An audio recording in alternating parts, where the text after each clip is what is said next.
T'aimes les séries de vampires? Ça tombe bien, voici mon top 10 de séries de vampires à regarder.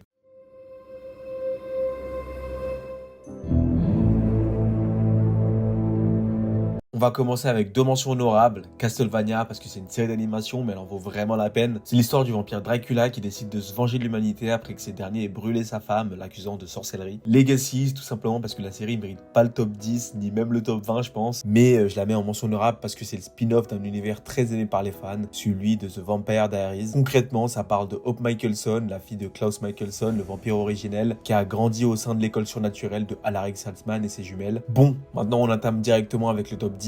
À la 10e place, Les Héritiers de la Nuit, une série norvégienne sur Prime Video avec 2 saisons pour un total de 26 épisodes d'environ 25 minutes. La série se déroule dans le 19e siècle en Europe. Les héritiers des 5 derniers clans de vampires sont réunis sur un navire pour y suivre les enseignements de la nouvelle école de vampires et surtout survivre. C'est pas la meilleure série de vampires que vous verrez, c'est destiné à un assez jeune public, d'où les 25 minutes par épisode et sa 10e place. À la 9e place, Vampire Academy, la série est disponible sur Prime Video avec une seule saison de 10 épisodes, adaptation d'une série de livres du même nom écrit par Richelle Mead. Elle se déroule dans un monde fantastique où les Moroi, qui sont une sorte de noblesse vampirique avec des pouvoirs liés aux éléments, et ce qu'on appelle les Dampires, un mix entre humains et vampires qui coexistent. On va suivre deux meilleures amies, donc Lisa et Rose, qui sont respectivement Moroi et Dampires au sein de l'académie Saint-Vladimir. Ce qui est intéressant, c'est que chaque Moroi royal a le droit à son garde Dampire. Je vous en dis pas plus, je vous laisse regarder la bande-annonce sur YouTube si ça vous intéresse. À la 8e place, on retrouve Shadowhunters. La série est disponible sur Netflix avec 3 saisons pour un total de 55 épisodes. Dans un monde fantastique où sorciers, loups-garous et autres créatures fantastiques existent, on va suivre Clary Fairchild et d'autres Shadowhunters, Jace, Simon et Isabelle, dans leur quotidien de chasseurs de démons. À la 7e place, Van Helsing. La série est également disponible sur Netflix avec 5 saisons pour un total de 65 épisodes. La série se déroule dans un monde post-apocalyptique, un peu comme The Walking Dead par exemple. On va suivre les aventures de Vanessa Helsing, l'arrière-arrière petite-fille du chasseur de vampires Abraham Van Helsing. Elle se réveille d'un long coma et va devoir apprendre à survivre dans ce nouveau monde où les vampires règnent. À la 6e place, A Discovery of Witches, disponible sur Apple TV. La série a 3 saisons pour un total de 25 épisodes. Elle est l'adaptation directe des romans de Deborah Harkness. On suit le récit de Diana Bishop, une historienne et sorcière au passage qui tombe sur un livre mystérieux dans la bibliothèque d'Oxford. Elle va étudier ce livre et découvrir qu'il cache plein de secrets sur le monde magique. Elle fera la rencontre de Mathieu de Clermont, un scientifique d'Oxford et par la même occasion un vampire ancien. Ensemble, ils étudieront ce mystérieux livre qui les fera voyager à travers le passé. C'est une série de vampires mélangée à un peu de romance pour les intéresser. À la 5e place, Supernatural, avec ses 15 saisons et 327 épisodes, je pense qu'on ne la présente même plus. Vous pouvez retrouver la série sur Prime Video, Apple TV ou encore MyCanal. On suit les aventures de deux frères, Sam et Dean Winchester, chasseurs de créatures surnaturelles qui font un road trip des États-Unis à la recherche d'un démon qui a tué leur mère lorsqu'ils étaient plus jeunes. À la 4e place,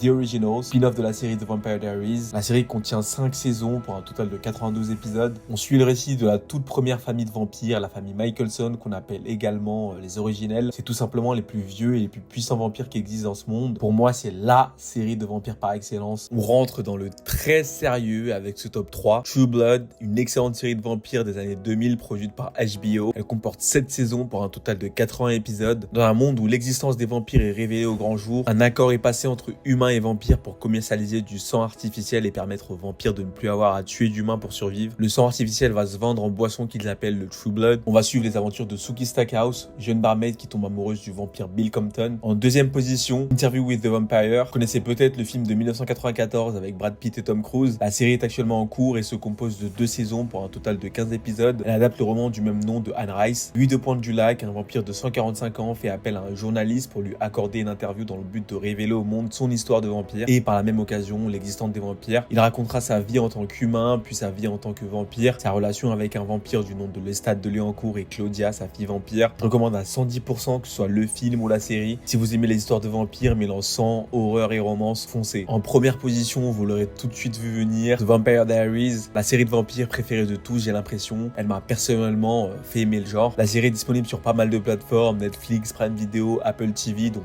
pas d'excuses. En plus, il y a 7 saisons pour un total de 171 épisodes, donc régale-toi. On suit le journal d'Elena Gilbert, une jeune lycéenne de 17 ans dans la ville de Mystic Falls, qui va un jour faire la rencontre de 2 frères vampires, Stéphane et Damon Salvatore. Cette rencontre va totalement changer sa vie et celle de ses proches, puisqu'elle va découvrir l'existence du monde surnaturel et tous ses dangers. Un dernier pour la route, mention super honorable pour Buffy contre les vampires. J'ai pas encore vu la série, donc je voulais pas l'inclure dans mon top, mais c'est une série culte du genre, donc ce serait bête de pas la mettre ou au moins la mentionner. Si t'as aimé la vidéo, oublie pas de laisser un like, t'abonner et partager la vidéo pour soutenir un maximum la page. A plus sur le dôme.